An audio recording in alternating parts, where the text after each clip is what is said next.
Hi everyone, number one Marmaduke fan here, and this is a new edition of This is Open Source, yo. Now if you're new to my channel, you may not have seen one of these before, but This is Open Source, yo, is a series where I talk about rough ideas I have for stories that I don't think I'm ever going to develop or finish, and I make them open source. I release them to the public domain. So if you hear an idea from this series and you say, oh, that sounds sweet, I should make that into a comic, and you make a graphic novel and you make $1 million off of it, I will not sue you, because I'm literally saying, please steal this idea. You have my express permission to do whatever the heck you want with this idea and make money off it, because I don't ever see myself turning this into a completed project. So the working title for this rough idea is Rednecks versus Racists. And the inspiration for it was a GIF I saw going around Twitter called Alligator Gets Elbow Dropped. And the GIF comes from a YouTube video, and this is a prank video. It looks like, when you watch it, that this black guy is swimming in a lake and an alligator is coming after him. And then this white guy on the shore is throwing rocks at the alligator, and it's not working. And then it looks like he jumps off into the lake and elbow slams the alligator from on high. And it's completely ridiculous. And it turns out the way they faked this was they attached a fake alligator head to a little mini remote-controlled boat to set it up. But the idea of it is still pretty hilarious, and it's almost like in the act of making this prank, they've created these fictitious redneck characters who are somewhat larger than life. So the idea of rednecks versus racists, it would be exactly what the title says. It would be about two rednecks who fight the Ku Klux Klan and Antifa, and it would be kind of unabashedly making fun of both of those groups, and the overall tone would have to be completely ridiculous and committing to the bit. I imagine there'd have to be a scene where the Ku Klux Klan and Antifa are about to fight, and then the Rednecks pickup truck comes bursting through the wall, and the Ku Klux Klan and Antifa see the Confederate flag on the truck, and the Ku Klux Klan thinks, oh boy, great, someone's here to help us, and Antifa's already getting triggered, and then the two rednecks step out, and then Antifa sees the black redneck, and they think, oh boy, it's one of our guys, and then just the rednecks just start beating up everybody in the Ku Klux Klan and Antifa together. Now, that's it. That's the whole concept. I have no personality or character depth for these character ideas yet. It's literally just a big white guy and a big black guy, because that's kind of what it has to be to make the joke work of offending extremists. Not offending everybody, but offending extremists. And the reason I think this idea clicked with me a little bit is how much it connects with superhero stories, where you could sum up the moral of the story as avoid extremism, because extremism can lead you to do bad things. Think about how many Batman episodes there are with Ra's al Ghul or Poison Ivy, where they're trying to destroy the world to stop man from hurting the environment. Think of X-Men stories, where Magneto believes that humanity has harmed mutants and humanity must be destroyed in the name of defending mutant kind. And Xavier believes that mutant kind and humankind need to live together in harmony. SJWs like to say that X-Men are a progressive project, but the dynamic between Professor X and Magneto is clearly a critique of extremism and murdering people in the name of social progress. So I think that's something that's been lost in contemporary Marvel comics, especially, where you'll see political moments, but the overall tone is one-sided. Trump being a giant MODOK head, Captain America showing up, and the evil Hydra supporters, they've got their faces painted green like Pepe, and they've got like a Kekistani flag vibe to them, and the good guy Antifa types are there to fight the horrible, atrocious Green Hydra people. And here's the question.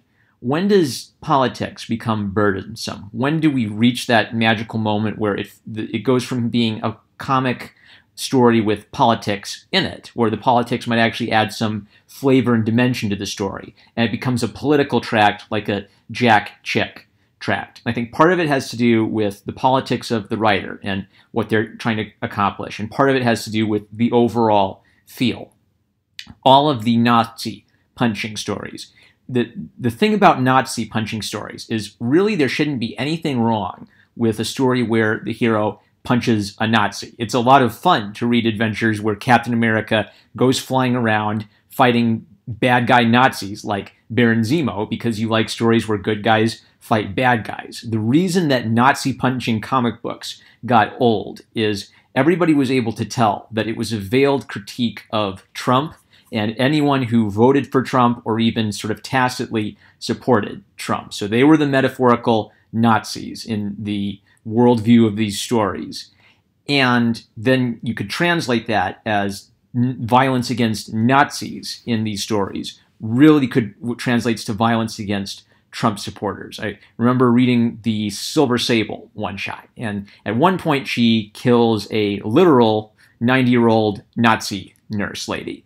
And I thought about that, and I thought, is this it's an unheroic moment because she's murdering an old lady, but is this an anti-heroic moment where the point of the story is that Silver Sable is kind of an anti-hero who will be a cold-hearted killer, but she kills evil people, so that's what makes her character somewhat redeemable? And I just thought, no, I know what this is. They're saying Trump is Nazi, that Trump supporters are Nazis, and killing Nazis is great, and if you're offended by it, you must be a cryptic Nazi supporter. And that kind of spoils the story. It spoils something that should be fun about comics. It should be fun to watch a superhero burst through a window and punch a Nazi in the face. But it's not fun when you sense that it's a veiled critique of every Republican in the United States, or every conservative in the United States, or every center leftist who still supported Trump in the United States. And one thing that might balance that out is the feeling that everyone is a target. So if one comic, Captain America is punching a Nazi in the face, and the next comic, Captain America is punching a communist in the face, you get this sense of balance that it's not really trying to send you this overall political message. It's telling you a story about Captain America punching bad guys in the face, and the bad guys just happen to have worldviews inspired by real-world extremist worldviews. So Rednecks versus Racists, the basic appeal of it would have to be bringing back the appeal of watching heroes beat up bad people, but balancing it so you would get equal joy from watching the Ku Klux Klan and the neo-Nazis getting beat up and Antifa getting beat up. I really want to see superhero comics where superheroes show up and stop Antifa from hitting people with lead pipes, and neither of the major two superhero comic companies are fulfilling that need. So if this is an idea that resonates with you in any way, chat with me about it. I don't think I'd have time to draw a comic like this, but I'd powwow with you if you wanted to write something with me. If you're an artist and you're just looking for inspiration and this clicks with you, hey, just don't wait around for me. Just go with it. Go do an Indiegogo and make Cyberfrog or Jawbreaker's money on this idea, because all I've got is the rough sketch, and I would be really happy if anyone took this basic concept and went running with it. So this is open source, yo. I'm #1 Marmaduke fan. I love you guys. I hope you found a little inspiration from this. Check out some of my other videos in this series where I talk about rough ideas I have for sci-fi stories or fantasy stories. Maybe you'll get a little inspiration if you want to work on a comic project, but you're not really sure what subject or theme you want to tackle. Catch you later, guys. Oh, hey, wait, I have a Patreon now. So pretty much I created my Patreon yesterday, and I'm so stoked. I already have 3 patrons pledging $10 each, and I have 3 tiers. Tier #1 is $1, and you'll get to see video clips of various things I deleted or unlisted for one reason or another. There's not that much great stuff, but you might get a laugh from some of it, and a couple of the videos I hid or deleted might be interesting to you. $5 patrons get a verbal shout out in one of my videos, and for as long as they remain my $5 patron, they have their name included in the credits after every podcast I do. I define a podcast as any video I do that isn't shot on my phone or isn't some sort of goofy meme I'm doing as a joke. Any serious video where I'm talking, I'll include the $5 patron's name at the end in the credit. Now, you don't have to do that if you'd prefer to remain completely anonymous. I could just thank my anonymous patrons.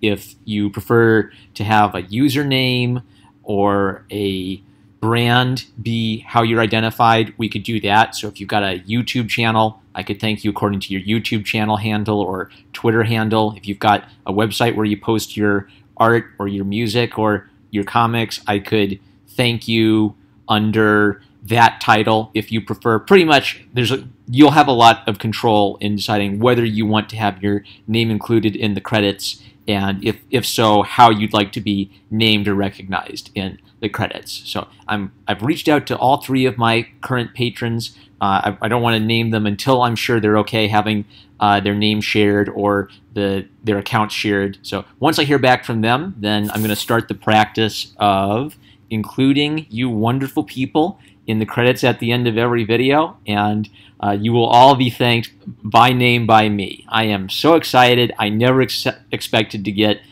support from people this quickly for my YouTube content, and it's really a moment to say, wow, when people are saying that they value what I work on, that kind of recommits me to making the best work I possibly can. So maybe a few less bleep posts and a few more solid critiques of postmodern art, Renaissance art. That's the other thing, is you can give me a little feedback about what kind of content you're most interested in seeing, and I'm a lot like Diversity in Comics in that sense. He listens to his fans and responds to what his followers want to hear, and I do still want to talk about, issues that are important to me, like postmodern art, like Renaissance art, but I definitely will be listening to what all of my YouTube subscribers and all of my Patreons have to say about what kind of content they're most interested in seeing in the future, because I've got a lot of broad interests. And I almost forgot, my $10 patrons get a one-time chibi cute drawing of their choice. So any character, whether it's a existing character from a franchise you like or an original character you created, I will draw it in a cute, charming style. I describe my drawing style as a bit of a mix between Charles Schulz's Peanuts and cutesy anime, super deformed characters, and pretty much the only thing I'd need for that is a reference image of the character or the outfit you'd like them to be wearing. You get that the first time you become a $10 patron. But you also get all the benefits for being a $5 patron. You get the shout out, hi ambulance, go save that person. Anyway, I love you guys. I love the person that ambulance is going to save. I love the ambulance driver, and I'll catch you later.